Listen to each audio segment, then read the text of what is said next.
चला तुम्हाला एक झाड दाखवते, जे की ना पोर्तुगीजांनी ना आपल्या देशामध्ये हे झाड आणलेले. तर चला बघूया.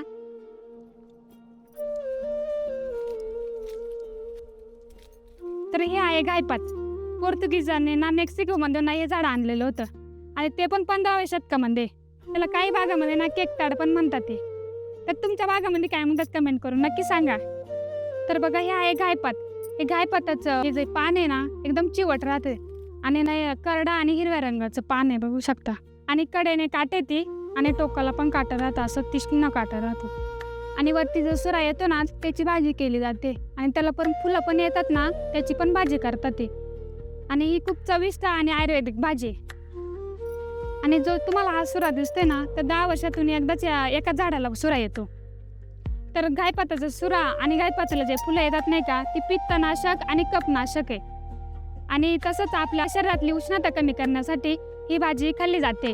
आणि सर्रास आमच्या गावाकडे ना या दिवसामध्ये याची म्हणजे गायपाताची भाजी करून खाल्ली जाते. तसेच तुम्हाला जर लॉंग व्हिडिओ बघायचा असेल ना तर आपल्या सीतापीचा चॅनल जाऊन बघा. आणि असेच नवनवीन व्हिडिओ बघण्यासाठी ना आपल्या चॅनलला नक्की फॉलो करा. बाय.